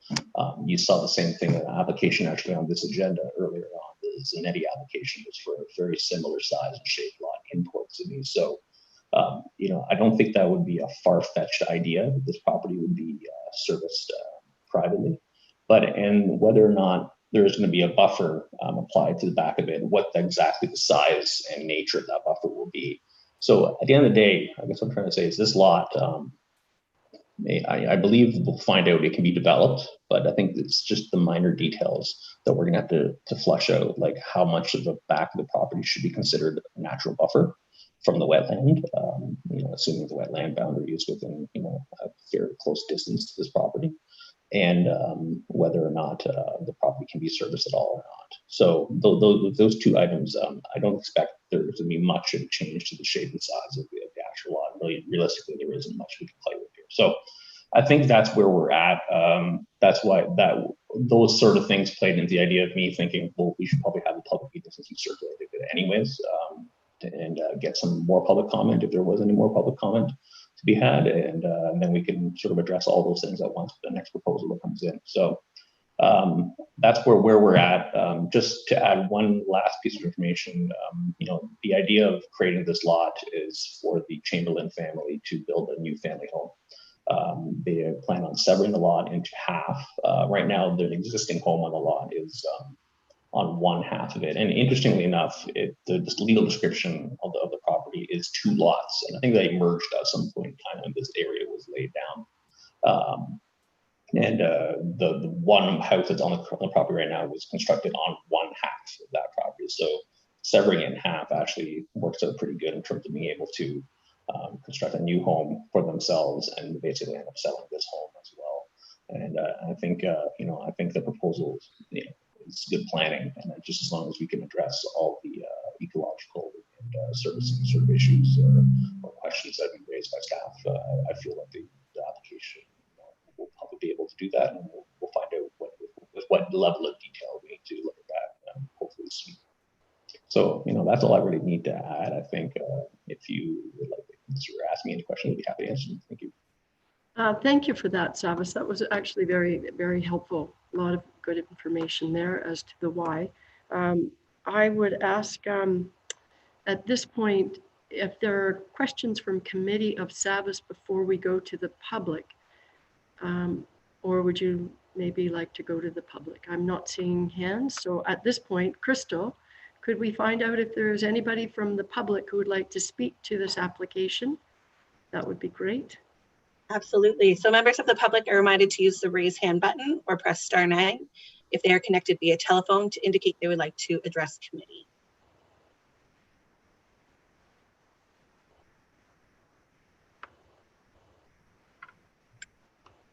Chair Alcock, I am seeing one hand raised. Okay, good. We have Mike Pringle. Mike Pringle, let's welcome Mike to the forum here.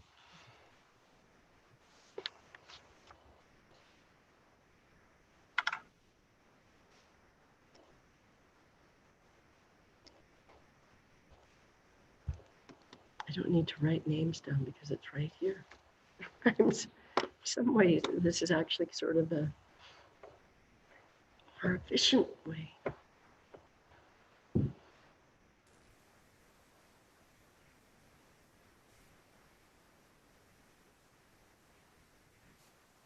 There he is. Mike, can't hear you.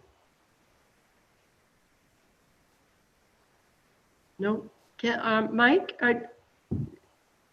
we're not hearing you. We see you.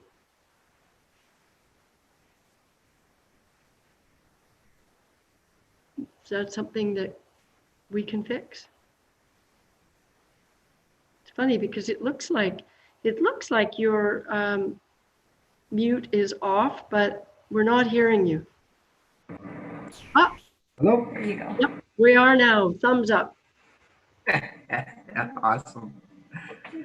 Yeah, we're just a little bit disconcerted about loss of the privacy between our two lots. If they build, say, a 50-foot house, there's only 25 feet of bush or coverage between the two houses, and of course, it's going to be disconcerting anybody, right? That a fence is good and all, but it doesn't replace distance, right? And also the wells, having wells so close together. Like, see what's going on with that. May I ask, Mike, when we couldn't hear you, did you state where you live in relationship to this? Maybe I missed that. I'm right next door, 61. Okay, thank you. All right, so perhaps I could ask, so your concern is the privacy and therefore issues around buffers that would be provided, or is that really where you want to go with that question? Yeah. Okay, so I'm going to ask Richard if you could respond to that. That would be great. Yeah, I mean, an idea to respond to that would be to put it over to the applicant and their agent to determine whether they would be amenable to ensuring that the development envelope that we're going to be asking them to create also provides a buffer between the dwelling location and the road frontage in order to maintain privacy for adjacent landowners. I guess I should ask, or maybe I should check, is 61 Bridgedale Crescent across the street, or is it on the same side? Same side. So I think through the envelope, there is a potential to maintain a vegetated buffer, and I would throw that over through you, Madam Chair, to the proponent's agent to see if that's something they'd be amenable with. All right, good. And so Savas, over to you. Through you, Madam Chair. So I guess there's two things here. First of all, I can speak to my client about putting sort of like an extra level of a buffer sort of on top of what the regular side yard setback would be for a lot in the R1 zone, which is what this property would end up being in. One thing I did just do want to state, and this is not trying to discredit or discount the concern, but the official plan requires 30 meters of frontage for lots in this area of the community boundaries of Huntsville and Port Sydney. And this property does meet that. So in terms of the width of the property, it's in conformity with the official plan's vision for what density would look like in these areas. It's just a lot area, but it's not in conformity in terms of what the minimum requirements are. And that's what the hydrogeological studies will come into effect. So, while there is currently some space, I think between the two things, the town's official plan with the frontage requirement of 30 meters might view that as underutilized space. So I think what we're trying to do is utilize that space here with this application.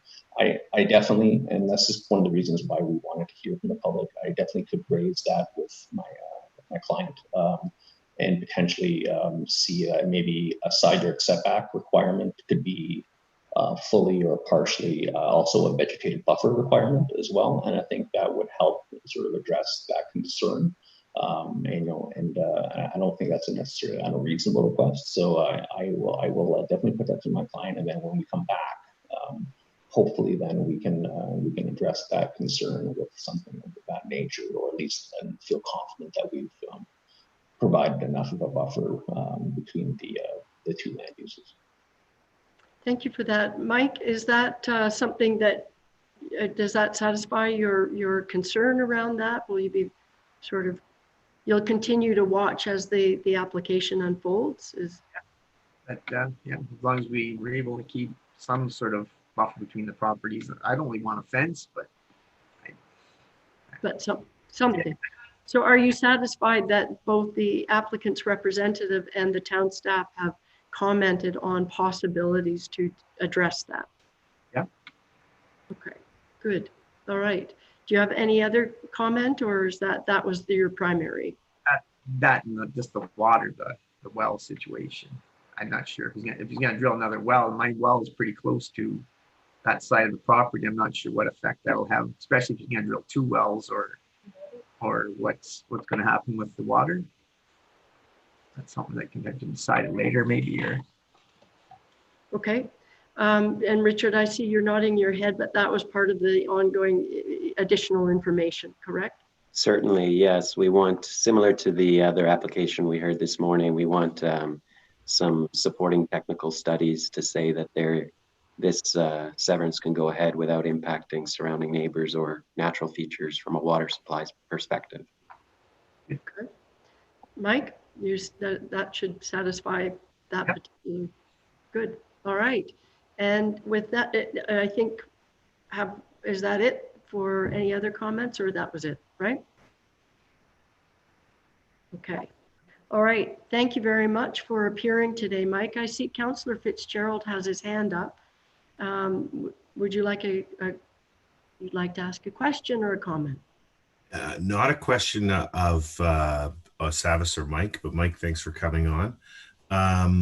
More of a question to the accuracy of the lot lines in the mapping. And I know it's a GIS situation, and maybe ask when this comes back that we do have something that more accurately describes the lot lines, prescribes the lot lines, and maybe a greater area of the subdivision, just for all of us to see and realize that this is what's happening in the neighborhood and these are the actual size of the lots. So that would be useful. yes, there's something wrong with the way it's displayed. We all have 200-foot lots down the way, and for some reason it looks like I only have a 100-foot lot. Yeah, so I don't know what happened with that. I think that to Councillor Fitzgerald's point, that certainly whatever comes forward will be accurate. All right, but thank you for that. And again, thank you for appearing today. Again, it's such an unusual format. So kudos to you for participating. That's great.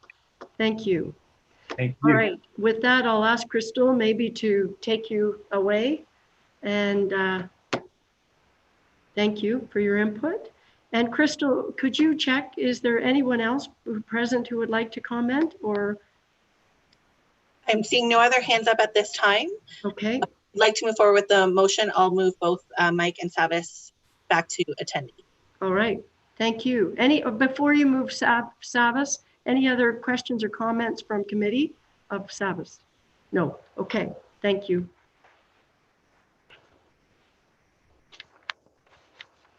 All right, so we don't have a motion for that one.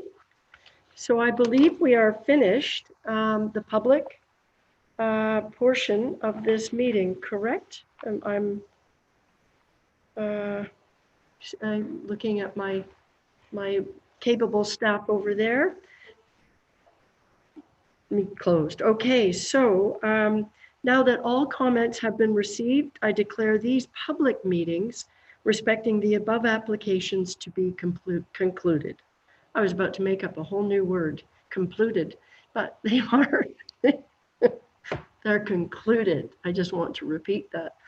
Okay, thank you everybody for all of that, but we do have another agenda item, and that is under new business. And I should say thank you, Richard, for an excellent report on the last item. So under new business, we all received a letter with respect to 253 Marsh Road West.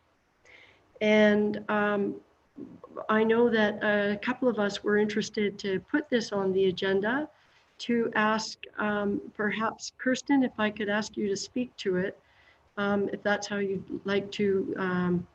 I'm seeing Richard's out, but you're in. So on my screen, I would like, oh, Richard, you're back. Wait a minute, you're back. Did you want to, I know that Mayor Terziano, you asked to have this on the agenda. I certainly supported that because there were so many people who were signatures to this opposition to what's going on at Marsh Road West. So we were looking for really for an update on the status of this. So if that, could I, unless you would like to ask something right now? Yes, Mayor Terziano. Thank you, Madam Chair. And just that it's not so much as an update. I know that all of council received it, and I know that the residents in that area have been frustrated for a couple of years. But I also know that our staff have done everything that they can do in order to try to mitigate what's going on.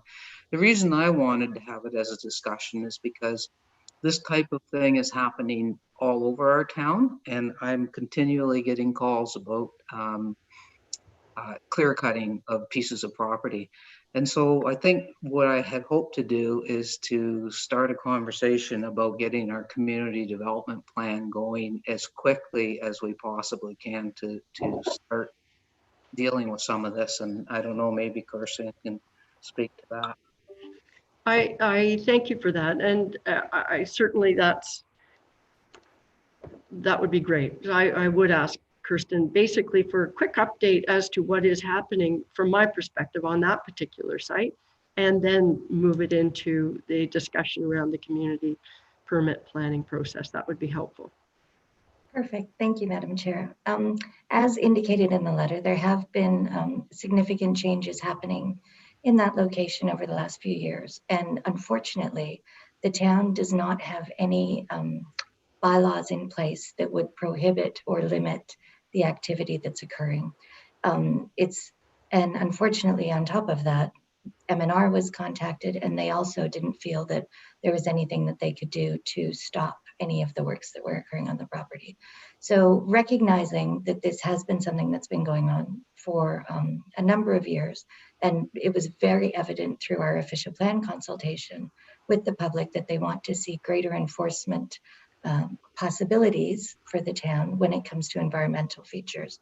We brought forward the report about the community planning permit bylaw, which would encapsulate site alteration and tree cutting all as part of a development approval process, and we would be able to therefore enforce these types of situations much more effectively. So that process, we do have the RFP has been posted. So we're looking for consultants to submit their proposals to us.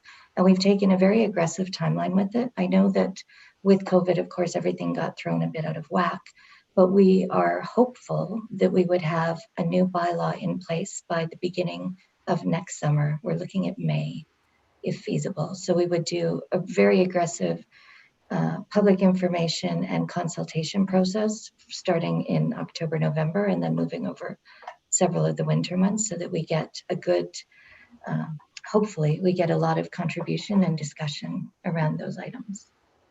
So thank you for that. I guess one question I would have, and I realize that's an event that's moving very quickly. I'm wondering, is there any way, because in the meantime, we'll have to the mayor's comment, we'll have to respond to cases like this, and it feels entirely inadequate, right? And no blame on anybody, that's the way it is. Is there any way we could hive off a particular policy component and move faster on that piece through a public process if we felt that, you know, this is, let's say, a very high profile type issue to deal with, that we know the community planning permit process would, or is that kind of dreaming in Technicolor? I would love to say it would be absolutely no problem, but I'm not sure if you were thinking, say, for example, the tree cutting portion. If we were going to implement a tree cutting bylaw, there would have to be a certain amount of public consultation associated with that. And I know that over the years, it's been a very touchy subject with a lot of people. And there's been a lot of public outcry when municipalities in the past have tried to impose something along those lines. So I'm not sure that us allocating the resources and going down a separate path currently would effectively get anything in place in a more timely fashion. Right. But we'd be happy to have that discussion. And if council wanted to direct staff to work on a specific portion, we could look at what those options are and bring something back in August from that perspective as to what that would look like. It might be, I would ask other committee members what they think of that. I feel, as I said, it's inadequate with our responses to these sorts of situations, right? And it would be nice to have some sort of proactive response that we could, and I appreciate the fact we're moving as quickly as we can on the community permit process, and I think that's great, but in the meantime, we have these situations, right, as you well know. So I'm seeing other people, like Councillor Stone, did you have your hand up? Yeah. Yeah, so I agree. I know the tree cutting bylaw is a bit of a rabbit hole, and but we've had these things, you know, ever since I was on council last term. There's always things coming up, and I've seen people buy a property, they just rape the land and they walk away. And even the idea that you tie it to a permit, that still won't prevent people from just clear cutting a property and then walking away for a while, and then they come back and say, oh, now I want to get a permit to build a house. I don't know. There has to be something, some middle ground that we can stop these type of things from happening, or at least slow it or diminish the amounts that they're possible to clear. But I'd like to see something. Even if, and maybe, is there a temporary solution, you know, or something? To your point, Kirsten, maybe you could consider a couple of options that we could do as sort of stopgap, but while we wait for the community permit. I could be delusional, but it just seems like an idea. And Councillor Fitzgerald, did you have your hand up or no? I know Mayor Terziano did. So would you like to go before Mayor Terziano? No, we'll allow Mayor Terziano to go. Okay, let's allow Mayor Terziano to go first. Thank you, Madam Chair. I just, if Kirsten had provided an answer there just before, whether there is anything temporary, but assuming that there isn't, I did head up a committee to try to get a tree cutting bylaw back in somewhere between 2012 and 2014. And I honestly believe from that experience, it'll be harder than getting a community permit plan in place. And I'd rather see all of our resources going to getting the community plan in place as quickly as possible. I don't think we get a tree cutting bylaw in any quicker. I don't know if there's anything else we can do, but. Okay, appreciated. And so really the emphasis from you and from obviously committee is the sooner, the sooner we can get the community planning permit process going, the better. So, and I guess that is our response in the meantime, that we're putting a lot of eggs in that particular basket. So now, Councillor Fitzgerald.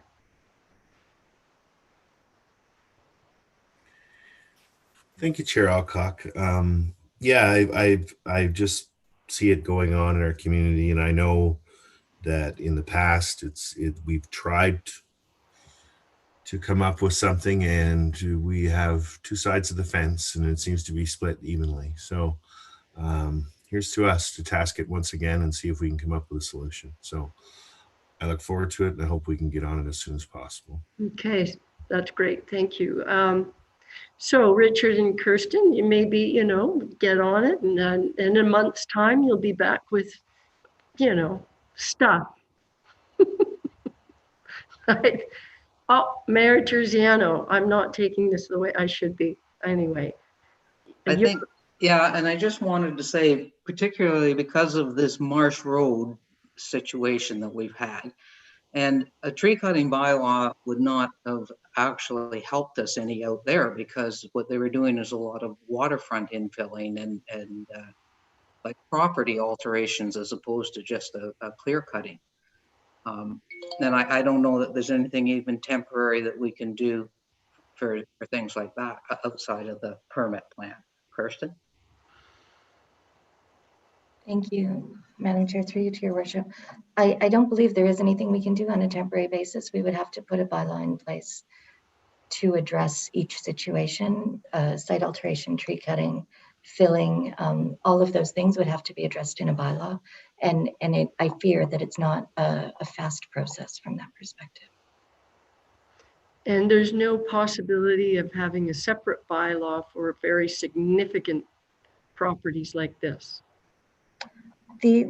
Off the top of my head, the only thing I can think of would be an interim control bylaw that would prohibit everything potentially, except in specific situations, which, yeah, we'd have to look at that and see what other options we could come up with. But I don't believe the way things stand now that we have that ability. It is something, though, that perhaps we could say, ask if you're willing that just to look at a couple of temporary solutions, perhaps, to the mayor's point, not necessarily the tree cutting bylaw for all the reasons that were raised, but maybe a couple of other options. As you just said, maybe an interim control bylaw, maybe not. But if it is possible, maybe it's worth just having just a little, look at that and see if we do have any option available before the community planning permit system comes in. Councillor Fitzgerald. Thank you, Chair Alcock. Yeah, interim control bylaw. We know the powers that it can have. I wonder if there is a possibility of implementing that and deal with each one on an individual basis then if there is a requirement for site alteration or tree removal. Currently that happens in a lot of places. And I think it still is a reasonable thing and gives everyone the opportunity to come and present their case and say, can I do this? So it will stop currently what's happening if it's something that you feel, Kirsten, that we can put that in place. So I'd love to see that option as well. And it will prevent that from happening if it's a doable thing. So if I can add to that, Councillor Fitzgerald, that even, Kirsten, even if you learn that here are the problems with doing that too, I just think it would be good for us to consider it so that we're exhausting any possibility to deal with particularly difficult properties, right? Just so we know. And because other than that, we're falling back on the community permit system, and which will be good, but we're not there yet. Richard. Well, just to add it to the discussion so we keep it in mind, it's the distinction is that you can regulate these activities through separate bylaws that we're allowed to make under the Municipal Act, and that's to regulate the tree removal and the site alteration.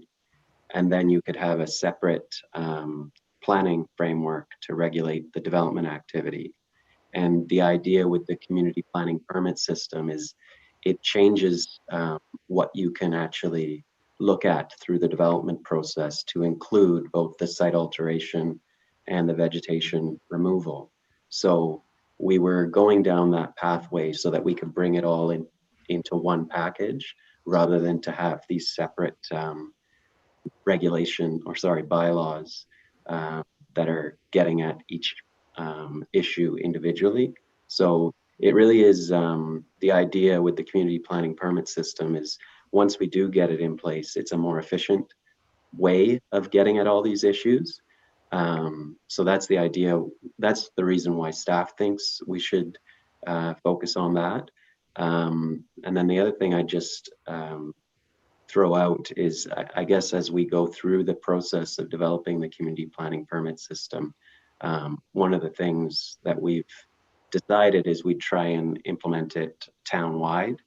But maybe when we get into it and we realize that maybe the issues in the rural area are different than the issues in the urban area, maybe that's where we get into the hiving things off and attacking the rural area differently than the urban area, just to throw it out there as a potential option for moving the kind of tree removals that we're seeing on a place like Marsh Road and around the lakes. We might be able to move those or regulate those a little quicker if we hive off and make a community planning permit system specific to those geographies.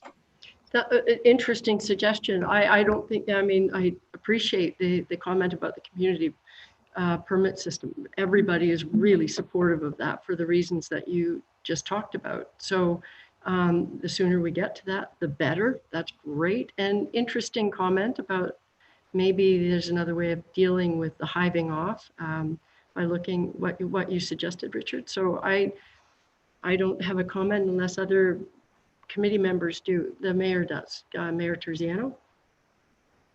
Sorry about that. I just have one more question, and I'm kind of putting Richard or Kirsten on the spot probably, but take a property like Marsh Road, or even take a property like Forbes Hill. Would we have had the ability to slap an interim control bylaw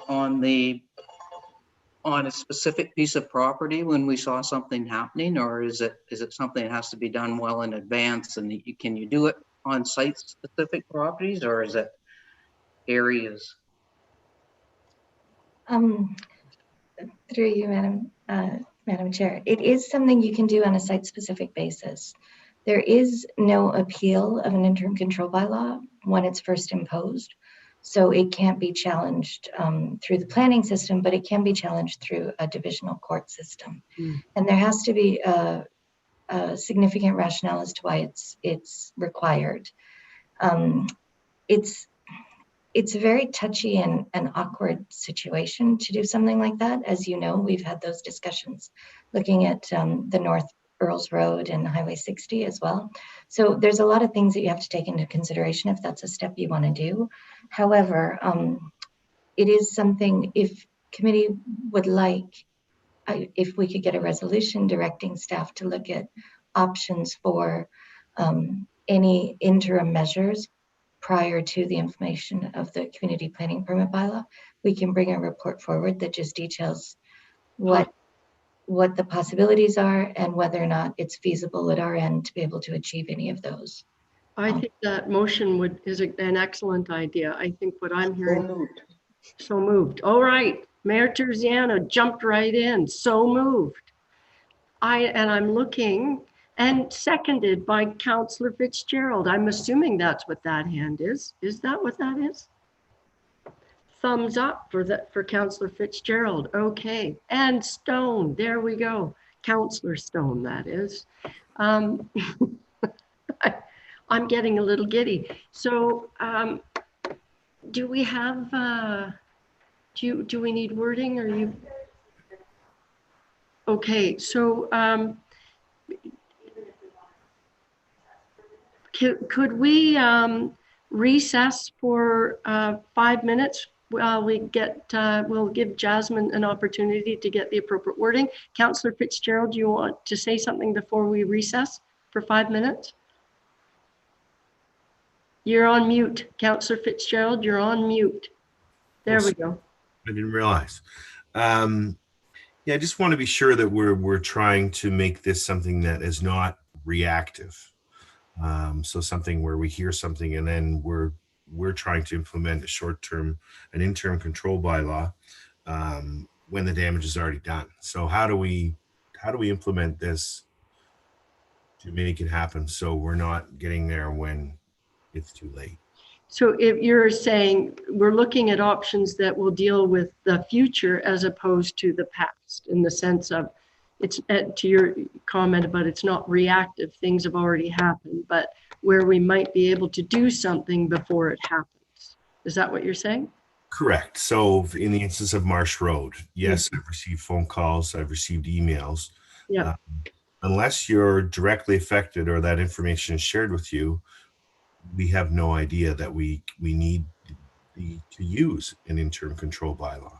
So that's being reactive. The damage is already done. We're too late for an interim control bylaw, right?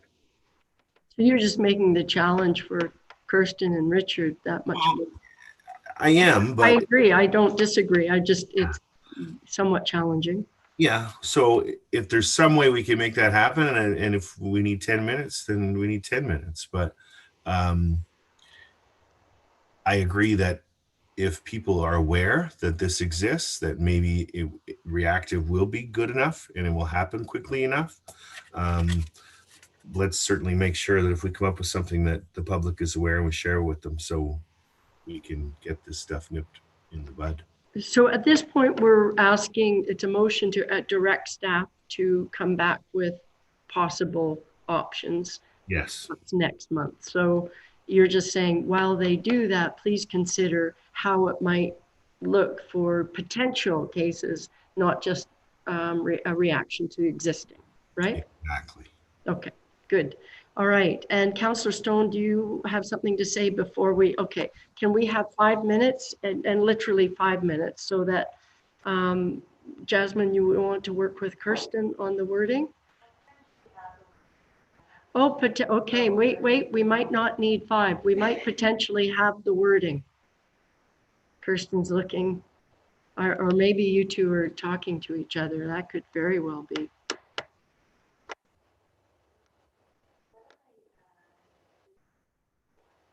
I don't think so.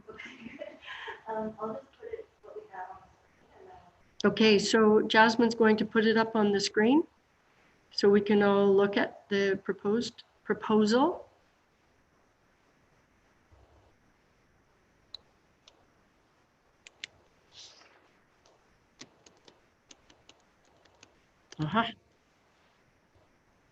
Okay.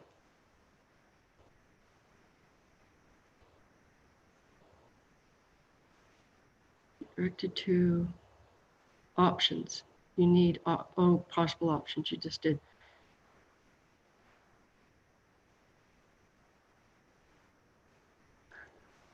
Filling and tree cutting and enforcement. Do you want to say cutting and enforcement issues and report back with possible options? Solutions? At the next committee meeting? So she doesn't be directed to address site alter, filling and tree cutting enforcement issues, report back with possible solutions at the next committee. Is that Kirsten? Yes. Does that kind of get at it, or is that a bit? I think it gives us the potential to look at all of the concerns that we've been hearing about and give you options as to how we would address each one if we weren't doing it through the community planning permit process. Do you want us to say as a, somewhere in there, like as a temporary, or is that not necessary? Councillor Fitzgerald, you've got your hand up.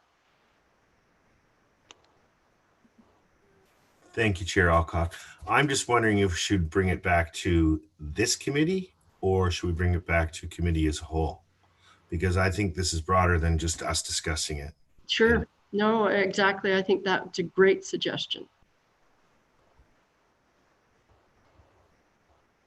So back to general committee.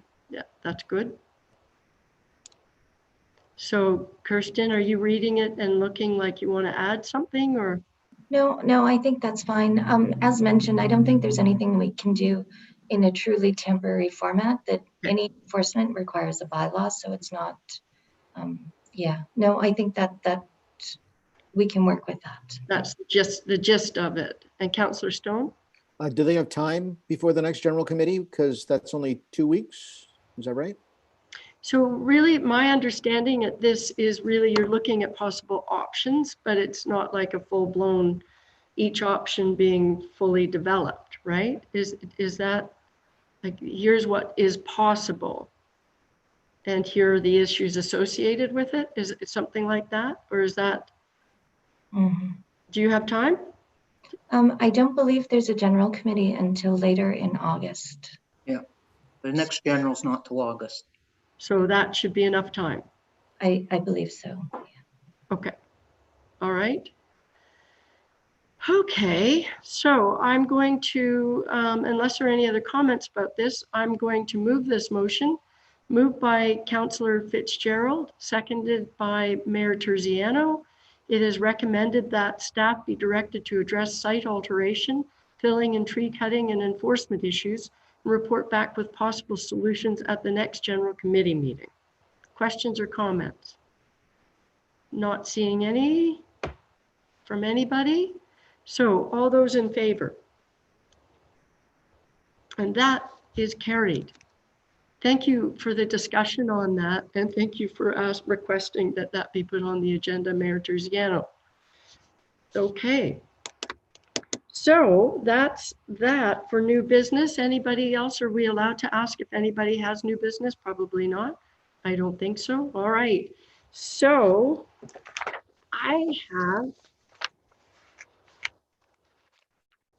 Richard and Kirsten are looking very serious. So I don't know about that. Maybe it's the Zoom. People often look very serious in Zoom. So I have a motion moved by Mayor Terziano and seconded by Councillor Stone. It is recommended that we do hereby adjourn at 11:17 a.m. All those in favor? And that is carried. How great is that? Well, I just want to say now that we're over, I think that was okay as a first public meeting, right?